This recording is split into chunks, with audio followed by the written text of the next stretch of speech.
Aici avem un M4 pe care l-am terminat anul trecut, cred că, nu mai țin minte exact. Știu că am fost și am făcut poze la el.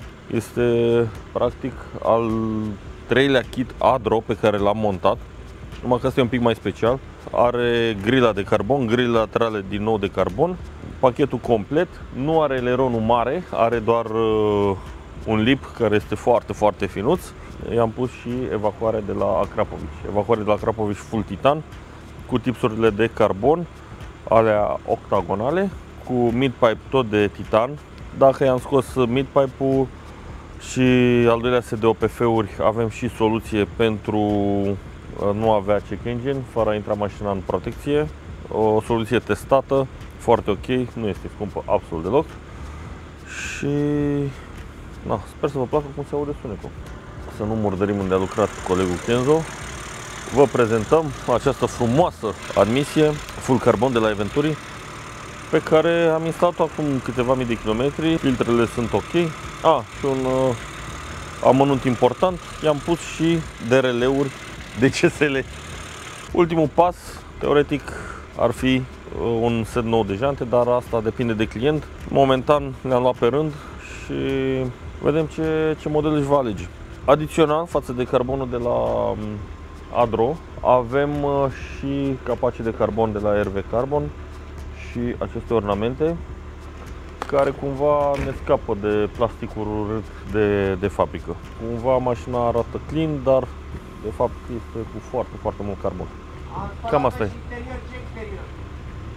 Așa, colegul a spălat-o interior-exterior. După cum probabil se vede, polish integral, detailing la colegul Kenzo. Da, în principiu cam asta e. Așteptăm să ne spuneți părerile voastre și, cum ar spune colegul meu de la RDBLA, on to the next one.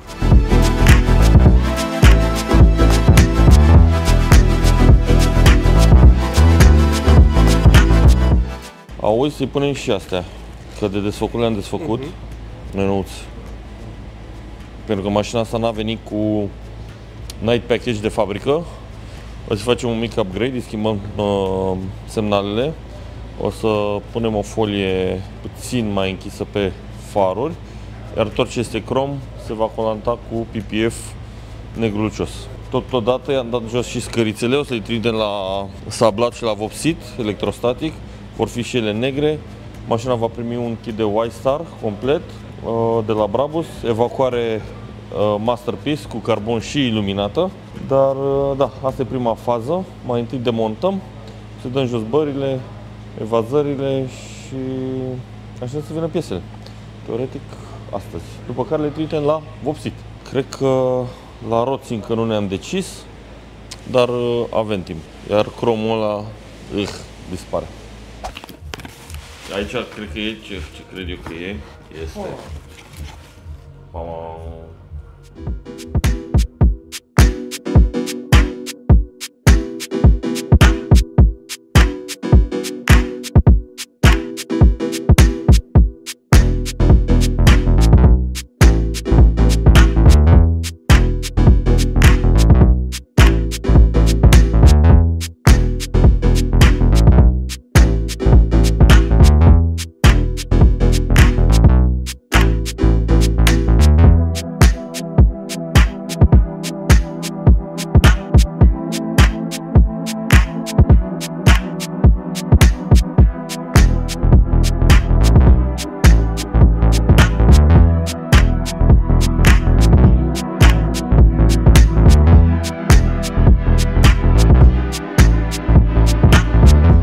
După cum vedeți, suntem într-o altă locație, o hală nouă, mult mai mare, mult mai încăpătoare, unde putem să ne desfășurăm activitatea puțin mai lejer decât până acum. Continuăm cu ce v-am spus data trecută referitor la geul gri. Ne-am apucat să-i montăm kitul Y-Star, trebuie să vină de la vopsit. Între timp i-am montat deja evacuarea Masterpiece cu iluminat roșu în jurul țevilor. I-am făcut scărițele negru mat, pentru că altfel nu rezistă, negru mat texturat, și în momentul ăsta demontăm efectiv bările originale, overfenderele, și o pregătim pentru Y-Star. În același timp, în partea asta altă avem al doilea G. Este de data asta un model nou, 2025, un facelift, la care am făcut deja aceste operațiuni. Urmează să-i montăm și lui kitul Y-Star, LED-uri pe plafon, capota de carbon, evacuare și alte roți. Momentan e pe roțile de iarnă, dar da, două G-uri în același timp. Mai urmează, cred că încă două, să vedem, tot așa, unul nou, unul modelul anterior și de fapt încă unul nou.